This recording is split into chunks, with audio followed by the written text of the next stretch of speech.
ও মা, বল কি বলছিস? মা 500 টাকা দাও না, বন্ধুর সঙ্গে পিকনিক করতে যাবো। আমার কাছে পয়সা নেই, তুই তোর বাবার কাছে যা। আর আমি পিকনিক করতে যাওয়ার কথা বলতেও পারবো না। বাবার কাছে যাচ্ছি। তোর বাবার কাছে যা। আমাকে কিছু করে মানতেই হবে, মা তো মানলো না। যাই দেখি গা।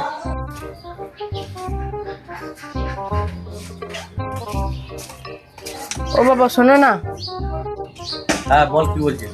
বলছি যে বন্ধুদের সঙ্গে পিকনিক করতে যাবো, 500 টাকা দাও না।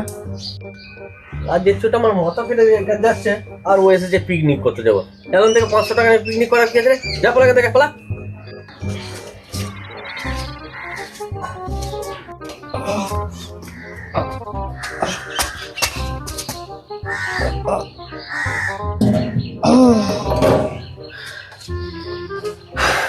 বাবা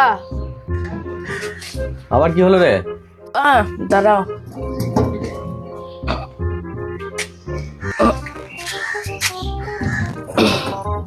বলছি 1 টিন তেল আছে, নেবে? তুই 1 টিন তেল কোথায় পেলি রে? আমার বন্ধুরা পিকনিকের বাজার করতে গিয়েছিল, যে এই তেলটা বেঁচে গেছে, তুমি নেবে তো বলো, তাহলে অন্য দোকানে দিয়ে আসছি। বেশ বেশ ঠিক আছে, দিচ্ছি তোকে। এটা 1500 টাকা দাম পাবি, ঠিক আছে?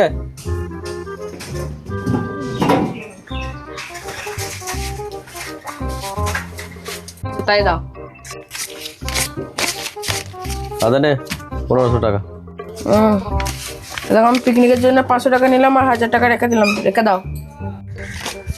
বেশ ঠিক আছে, আমি 1000 টাকা রেখে দিলাম তাহলে। শোনো, হ্যাঁ কি হলো বল? ওই তেলটা যেটা তোমাকে বিক্রি করলাম ওটা ঘরেরই তেল ছিল, দোকান বন্ধ হলে ওই তেলটা নিয়ে যাও, তাহলে মা রক্ষা রাখবে না। বলিস কি রে, তোর তোকে দেখি তো আজকে।